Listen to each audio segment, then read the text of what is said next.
Okay, guys, this is your second AP U.S. History review for this week. We're going from the age of Andrew Jackson up to Reconstruction. As usual, I have my coffee and I'm ready to go. I'm very excited about this. Hopefully you are too, as we're getting closer and closer to the AP exam. So this time period, there are going to be three big concepts that I want to go over with you guys. Just to keep in mind, the overall idea of this presentation is going to be about how manifest destiny led into westward expansion. And as that happened, there was a creation of regionalism that led into tensions over slavery. At the end of that, we get the Civil War, and then we head off into Reconstruction. And I'm going to make a big argument that Reconstruction could have been a success. However, it ended up being such a failure because so many of the policies that were passed to ensure equality and to kind of break down that racial hierarchy, people found a way to get around. And because of that, it really left unresolved for us a lot of issues that we're going to see important later on in APUSH history. Okay, so like we were talking about before, there are these key concepts, which are these big ideas that you guys need to remember for the AP exam. And again, like I said last time around, it's not important that you're memorizing these key concepts, but much more that you have like a general idea about what the key concepts are, because this is going to be what the test is going to be based on, both for essays and multiple choice. And in this particular time period, from Jackson up to Reconstruction, we have three big key concepts, and they work like a story if you really think about it. The first key concept is about how the United States began becoming connected to the rest of the world and then expanding out into the Western Hemisphere. Now, the reason why that becomes so important is that think about what happens as the U.S. starts to expand out. The issue of slavery becomes much more important because both South and North are expanding outwards and finding regions where they can either expand slavery or contract slavery. That then leads us up to the Civil War and Reconstruction. In the case of Civil War and Reconstruction, we have these unresolved issues. How much should the federal government get involved? And what was the federal government getting involved with? Well, to some degree, it was economics. But the really big issue was the issue of ending slavery and then providing for equality when it came to racial rights and when it came to the racial hierarchy. So those are three big concepts, and notice they become like a story. Expansion leads to tensions and then the unresolved issues. Okay, so let's go over the first key concept about American expansion out into the Western Hemisphere and why that becomes so important for us as it leads into the other issues. Okay, so Americans start to expand, but before we get into that expansion, we have to go back to 1803. Remember, President Jefferson buys the Louisiana Purchase from the French, and when he does that in 1803, that sets the stage for manifest destiny. Now, we're not going to get there until the 1820s. We have to go through the War of 1812. We have to have new technologies like steam, steamboats, steam engines, and Conestoga wagon. But once we do, and farmers start to move out west, we're going to see new democracy, where farmers move out west and they lower voting restrictions. Now, this does not immediately affect the elections. So in the election of 1824, John Quincy Adams defeats Andrew Jackson.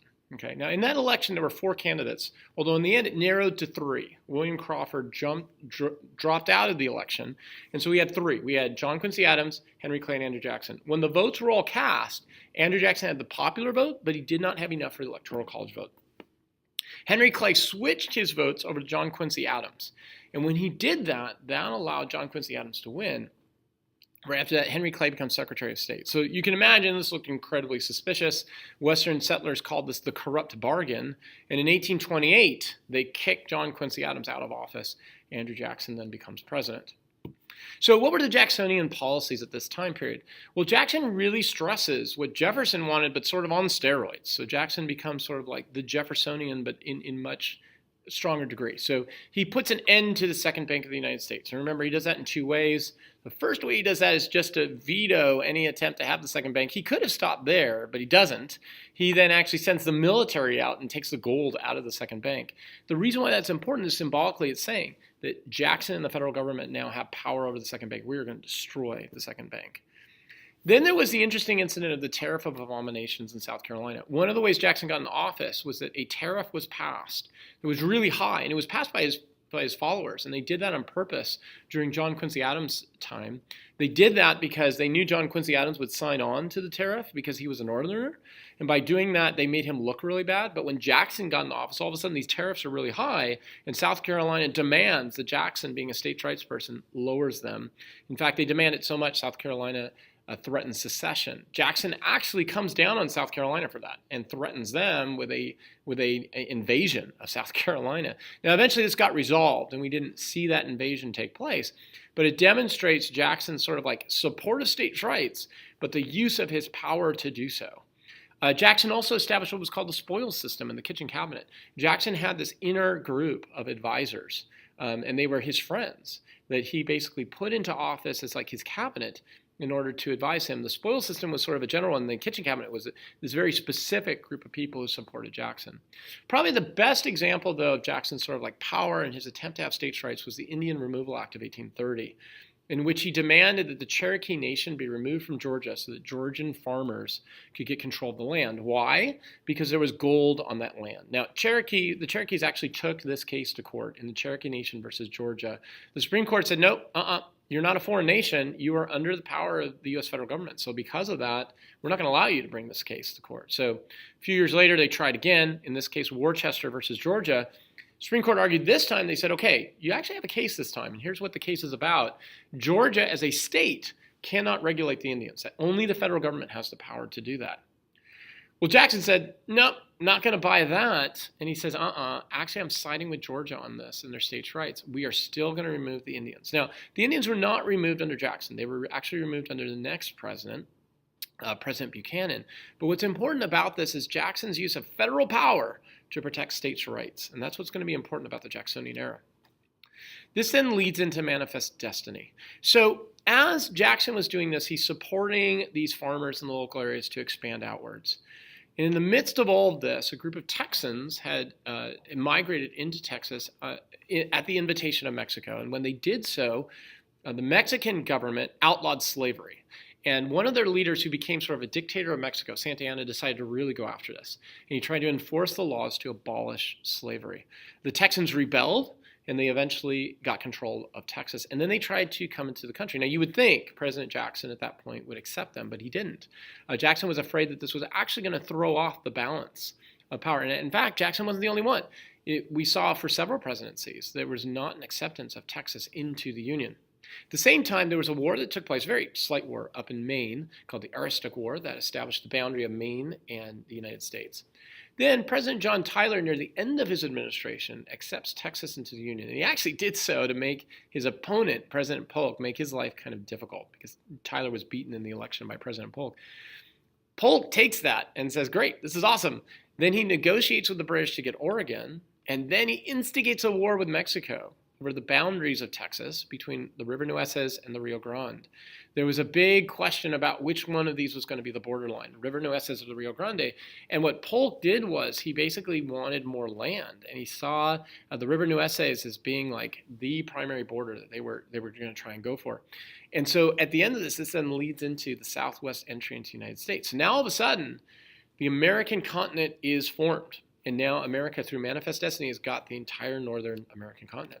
So that then leads into this next key concept. So what happens when we start to see this manifest destiny? Well, we start to see an intensification of the issues of regionalism and debates over slavery. And so that then leads us into this next period that's going to be very important about how do you deal now with all these areas that are coming in. And the big problem that came in after the Mexican-American War was the new territories that came in. So California, people thought that California would actually possibly enter in as a slave state. Why? Because there were a lot of mines in California with gold, and the belief was that the Californians would see slavery as a possible way of mining all this gold. It's not what happened. California instead goes abolitionist and basically says, we are not going to go to the side of slavery. So they come in. That throws the imbalance off.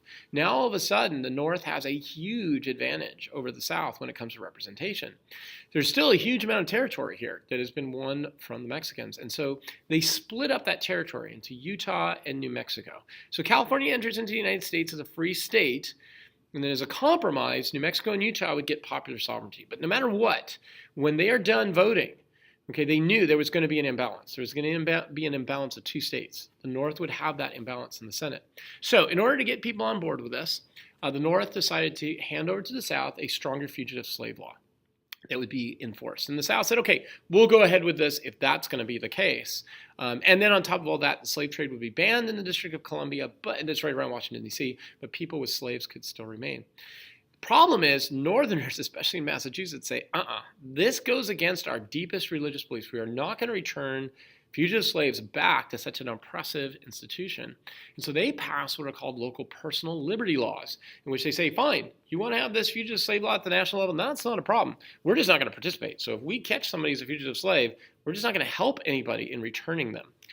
And so at the end of that, the South really sees this as a betrayal, and the result is incredibly growing regionalism between North and South.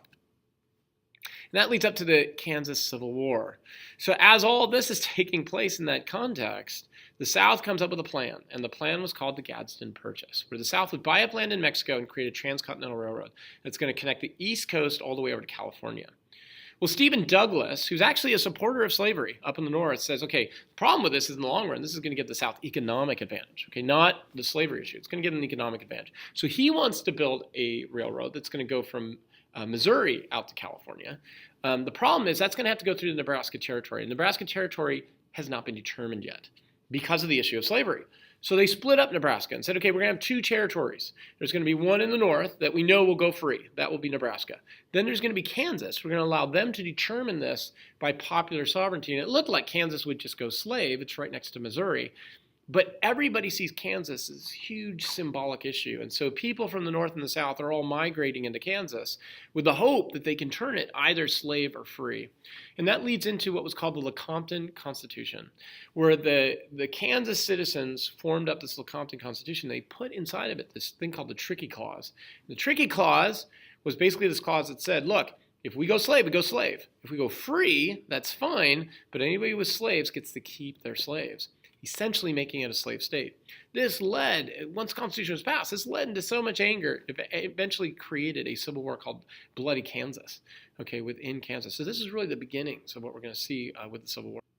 So this is when we're going to see like really strong regionalism takes place. Regionalism does not take place in the 1820s, does not take place in the 1830s or even the 1840s. It's the 1850s when this starts to take place. And a good example of this is what happened when Brooks attacked Sumner in the Senate. So Sumner was this senator up in Massachusetts, and he gave this religious, passionate speech against the South where he called them the worst possible names for their particular time period. This guy is sitting in the back, Brooks, okay, who basically is an old guy in the Senate, and he's from the South, and he takes this very personally. And so a few days later, he finds Sumner working in the Senate, not in his office, in the Senate, and goes up to him, taps him on the shoulder, and when Sumner turns around to look at Brooks, Brooks just has a cane, and he just opens up on Sumner in the middle of the Senate, and it's so bad. Sumner is a big guy. He's a really big guy, but he gets trapped underneath the desk in the Senate. When he stands up, he pushes Brooks off him. He wobbles up to the top of the Senate, and then he falls down, and he falls into a coma. And he remains in that coma for a while, several months. At the end of that time period, Sumner, when he's in a coma, was reelected by the Northerners in Massachusetts. Brooks went to his mailbox and found a whole bunch of canes from people from the South, basically saying, you go, Brooks, nicely done. This demonstrates the regionalism that's taking place. And the next thing we see with it is the collapse of the party system. The Northerners and Southerners eventually collapse into two parties. So before this, we had multiple parties. We collapse into two. There's basically the Northern Republicans and the Southern Democrats. And then in 1857, all of this comes to a head in the Dred Scott case. So Dred Scott was a slave. He had been taken from Missouri to Wisconsin and then back to Missouri by a slave master. His slave master was in the army and so tended to travel around a lot. Well, Wisconsin was a free state, and the question was, did he become free when he went to a free state? The Chief Justice of the Supreme Court could have really easily solved this problem. Roger Taney could have said, look, the truth is, black people at this point who are slaves cannot bring a case to court. We're done. And that could have been it for the time period. Instead, he goes much further. He says not only is a slave unable to take a case to the Supreme Court, black people as a whole, free or slave, are not citizens of the United States for racial reasons. And on top of that, black slaves are property and can be taken anywhere. That means all slave compromises that we've had, Compromise of 1820, Compromise of 1850, 3630, popular sovereignty, they are all gone. People can take their slaves anywhere. And that means we're headed towards a civil war. So what eventually throws us over is the election of 1860. In the election of 1860, the South split its vote between three candidates, Stephen Douglas, John Bell, and John Breckinridge. Lincoln only won by 39%. That's all he had was 39% of the popular vote. However, he won. He won the Electoral College. And the reason why is because the South split its vote. The Southern states at that point said, we're done. We're going to secede from the country, and they created the Confederate States of America under Jefferson Davis. Now, here's the funny part about that.